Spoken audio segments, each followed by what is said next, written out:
I'm the why guy. I don't know why you do what you do. What is your motive for action?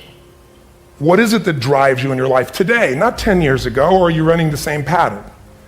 Because I believe that the invisible force of internal drive activated is the most important thing in the world. I'm here because I believe emotion is the force of life.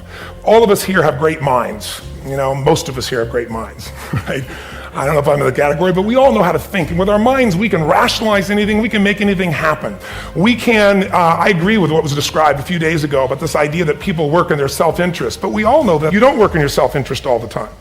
Because when emotion comes into it, the wiring changes in the way it functions.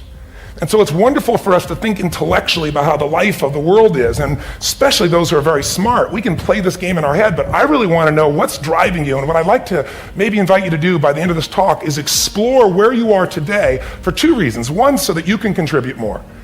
And two, so that hopefully we can not just understand other people more, but maybe appreciate them more and create the kinds of connections that can stop some of the challenges that we face in our society today. They're only going to get magnified by the very technology that's connecting us, because it's making us intersect. And that intersection doesn't always create the view of everybody now understands everybody and everybody appreciates everybody. So I've had an obsession basically for 30 years. And that obsession has been what makes the difference in the quality of people's lives? What makes a difference in their performance? Because that's what I got hired to do. I got to produce the result now. That's what I've done for 30 years. I get the phone call when the athlete is burning down on national television and they were ahead by 5 strokes and now they can't get back on the course. And I got to do something right now to get the result or nothing matters. I get the phone call when the child is going to commit suicide and I got to do something right now. And in 29 years, I'm very grateful to tell you I've never lost one in 29 years. It doesn't mean I won't someday, but I haven't done it. And the reason is an understanding of these human needs that I want to talk to you about. So when I get those calls about performance, that's one thing, like how do you make a change? But also, I'm looking to see what is it that's shaping that person's ability to contribute, to do something beyond themselves. So maybe the real question is, you know, I look at life and say there's 2 master lessons. One is there's the science of achievement, which almost everyone in this room has mastered to an amazing extent. That's how do you take the invisible and make it visible, right? How do you take what you dream about and make it happen, whether it be your business, your contribution to society, money, whatever it is for you, your body, your family. But the other lesson of life that is rarely mastered is the art of fulfillment. Because science is easy, right? We know the rules, you write the code, you follow those, and you get the result. Once you know the game, you just, you up the ante, don't you?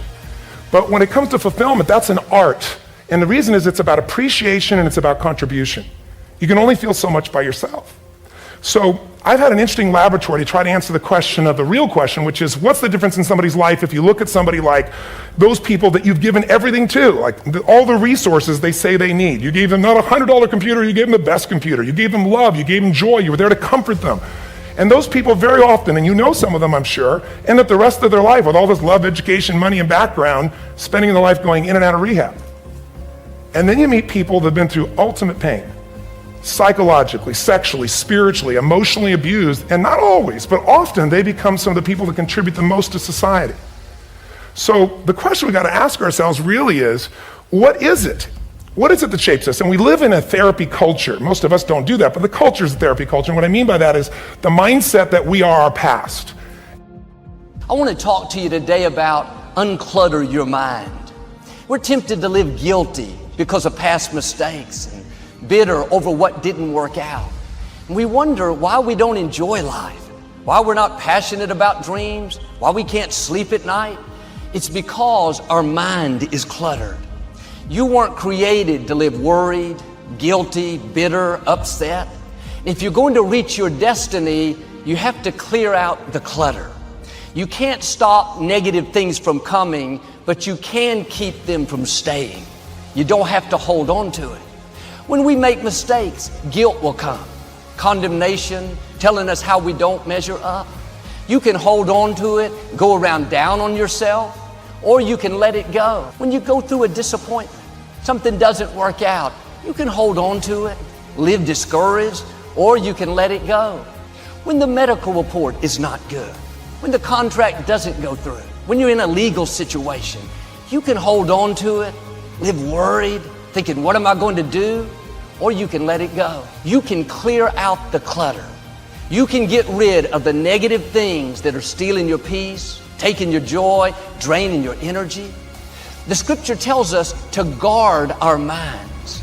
You have to be proactive when it comes to keeping your mind in peace, because all through the day there's clutter. There's noise, there's jealousy, there's hurts, there's offense. They may come, but you don't have to hold on to it.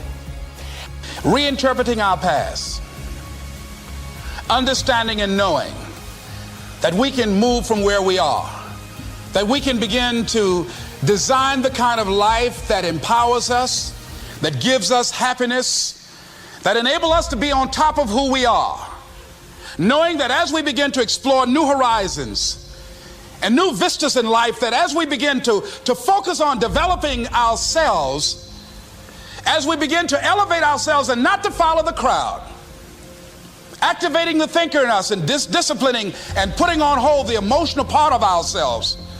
It's not easy, but through practice and practice and practice. Practice makes what? Practice makes improvement. You can always better your best. You can always go beyond anything that you have ever done. You'll never hit a state of perfection. You're always bigger than what you do.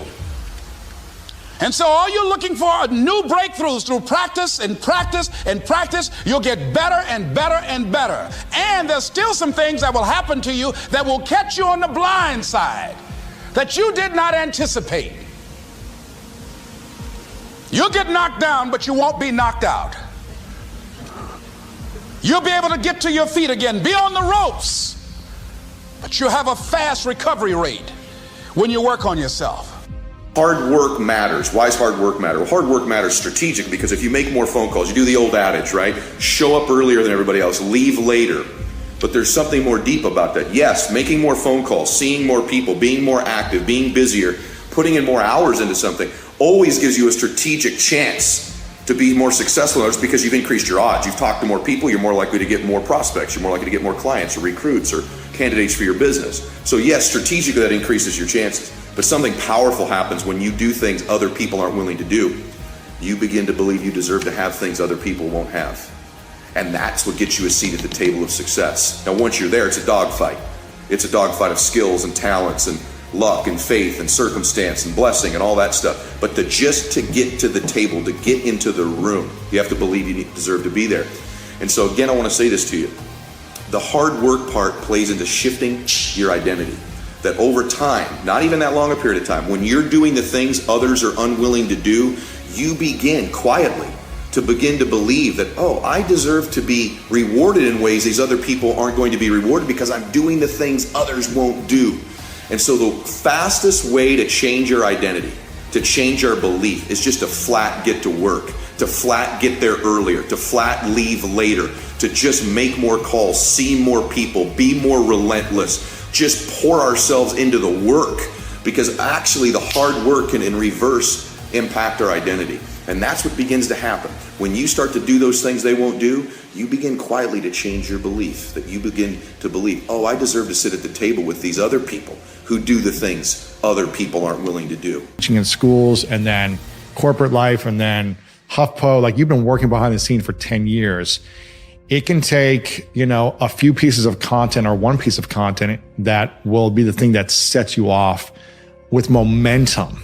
Someone like Rachel Hollis, she spent 10 years writing books and doing events with a few hundred people max. And then one piece of content, a book, launched her.